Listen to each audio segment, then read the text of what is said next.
hajdeni se po dohet plashka luftës. E janë se po dohet plashka luftës, edhe kanë fillu shigjetarët me lëshu kodrën.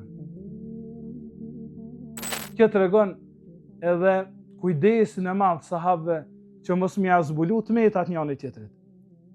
Sikur se kjo përmend edhe për luftën e Uhudit. Pejgamberi alajhi luftën e Uhudit 50 shigjetar i ka vendosur në kodër, edhe i ka thonë ju nuk guxoni me lëviz për kësaj kodre, edhe nëse i shihni shpez duke i ngrënë kokat tona. Nuk guxoni me lëviz për këtyshit, edhe nëse fitum, edhe nëse hupëm. Detyra ju është me nejnë qëtë kodër.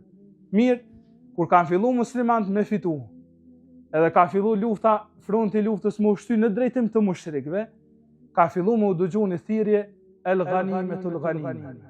Hajdeni se po dohet plashka luftës. E janë se po dohet plashka luftës, edhe kanë fillu shigjetarët me lëshu kodrën. Thuhet prej 50, dhe thuhet kanë mbet 3, thuhet kanë mbet 5, për ndrysh të gjithë ata që kanë qenë kodër kanë gabu edhe kanë lëshu vendin që pejgamberi alajhi i tha nuk keni të drejtë për me lëshu, edhe sikur se e dini Halid ibn Walidi me grupën e tij sillet rreth kodre edhe i zë musliman në mes, edhe i mbysin 70 sahabë. Njëri prej tyre edhe Hamzën, xhaxhain e pejgamberit alayhis salam, edhe pejgamberi sa gati sa vritet.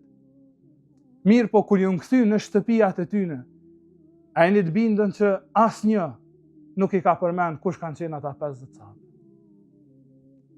Asnjë nuk i ka përmend emrin e atyre që kanë lëshu edhe kanë kthy urdhën e pejgamberit alayhis salam. Kjo tregon për një mes sikur se ata që ka thënë pejgamberi alayhis salam, khairul quruni qarni, më e mira gjenerat është gjenerata ime. Më i miri brez është brezi jam, ka thënë pejgamberi sallallahu alaihi wasallam.